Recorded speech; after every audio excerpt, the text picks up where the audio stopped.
आप सभी को संध्या श्रीवास्तव का नमस्कार। मित्रों, आज 14 अप्रैल बाबा साहेब भीमराव अंबेडकर की जयंती है, तो मैं उन्हीं के संदर्भ में अपने कुछ विचार व्यक्त करना चाहती हूँ। मानव मुक्ति के पुरोधा बाबा साहेब डॉक्टर भीमराव अंबेडकर का जन्मदिन हम प्रत्येक वर्ष 14 अप्रैल को बहुत ही श्रद्धा विश्वास के साथ मनाते हैं। मुझे याद है, जब मैं छोटी थी, घर हो या विद्यालय, हमें महापुरुषों का सम्मान करना सिखाया जाता था। समय समय पर उन सभी महान विभूतियों से हमारा परिचय करवाया जाता था, जिन्होंने देश की आज़ादी के लिए अपने आप को होम कर दिया, जिन्होंने देश की सामाजिक, आर्थिक और राजनीतिक स्थिति को सबल बनाने की पुरजोर कोशिश की। बाबा साहेब डॉक्टर भीमराव अंबेडकर भी उन्हीं में से एक हैं। बचपन से ही सामाजिक विडंबनाओं से जूझते हुए भी उन्होंने समाज के स्तर को ऊपर उठाने के लिए अथक प्रयास किए। कहते हैं, उनके शिक्षक ने कुशाग्र बुद्धि अंबेडकर से पूछा कि तुम बड़े होकर क्या बनोगे। बालक अंबेडकर ने उन्हें उत्तर दिया, मैं बड़ा होकर वकील बनूंगा और छुआछूत के विरोध में कानून बनाऊंगा। बाबा साहेब जिस सामाजिक परिवेश में पले और बड़े हुए थे, उसमें उन्हें सामाजिक प्रताड़नाओं को भोगना पड़ा था। पर जैसा कि हम सभी जानते हैं कि हर अंधेरी रात के पीछे चांदनी रात होती है। रात कितनी भी लंबी क्यों न हो, सुहानी भोर आती ही है। तभी तो बालक भीमराव को आगे की शिक्षा ग्रहण करने के लिए बड़ौदा नरेश ने विदेश भेजा।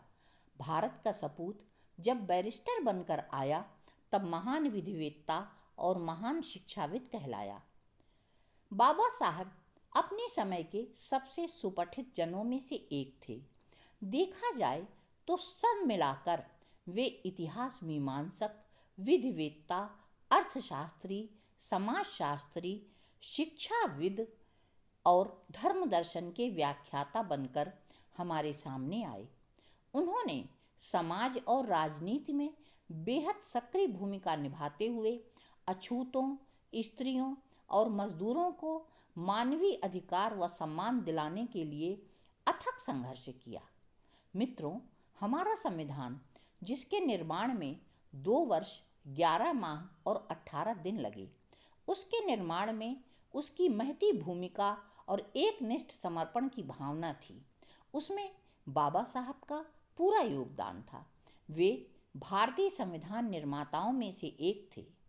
संविधान सभा के अध्यक्ष हमारे प्रथम राष्ट्रपति डॉक्टर राजेंद्र प्रसाद थे और जो प्रारूप समिति थी, उसके अध्यक्ष थे डॉक्टर भीमराव अंबेडकर।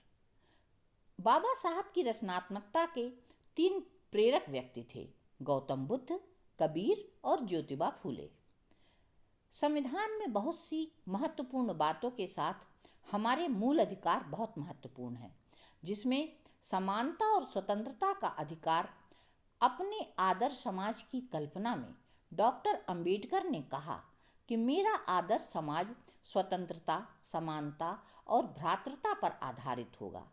अपनी इस विचारधारा को उन्होंने संविधान में उतारने का प्रयास भी किया है। डॉक्टर अंबेडकर के विषय में बहुत सी बातें कही जा सकती हैं, पर सबको शब्दों में बांधना मेरे बस की तो बात है नहीं। पर एक बात मैं कहना चाहूँगी कि महात्मा गांधी हो, नेताजी सुभाष चंद्र बोस हो या बाबा साहेब अथवा कोई अन्य महापुरुष, ये सभी हमारे मार्गदर्शक रहे हैं और इन्होंने सदैव जन कल्याण के लिए ही कार्य किया। हम सनातन धर्मी हैं, बौद्ध हों, जैन हों या किसी अन्य मत को मानने वाले हों, हम सबका एक धर्म है, मानव धर्म। वेद भी यही कहते हैं। पुराण हो या त्रिपिटक या जैन ग्रंथ, सभी एक ही बात करते हैं। श्री राम हो या श्री कृष्ण, गौतम बुद्ध हो या महावीर स्वामी, सभी का विश्वास है कि स्वयं का दीपक बने। पर हम क्या कर रहे हैं? हम कैसा दीपक बन रहे हैं जो अंधकार की ओर अग्रसर हो रहा है? मानव धर्म कहता है कि हम सब एक हैं। फिर क्यों हम आज अपने महापुरुषों का बंटवारा कर रहे हैं। महापुरुष तो महापुरुष होते हैं भाई, वह सवर्ण या असवर्ण यानी निम्न नहीं होते। वे अपने दृष्टिकोण से हमें सकारात्मकता की ओर ले जाते हैं, पर हम हैं कि बहककर नकारात्मकता की ओर जा रहे हैं और अपनी संकीर्ण मानसिकता के कारण खंड खंड हो कमजोर हो रहे हैं। कुटिल राजनीति के बहकावे में आ जाना जनमानस का काम नहीं है। सोचिए हम क्या कर रहे हैं, क्या होगा उस समर्पण का जो हमारे बुजुर्गों ने किया। हम अपनी भावी पीढ़ी को प्रेम की जगह नफरत क्यों सिखा रहे हैं। हमारे यहाँ प्राचीन काल से सर्वे भवन्तु सुखिनः सर्वे सन्तु निरामया का मंजुल उद्घोष होता रहा है। इसीलिए एकजुट होकर सत्यमेव जयते का उद्घोष कर श्रमेव जयते की राह पर चलते हुए अपने महापुरुषों को हमें नमन करना है।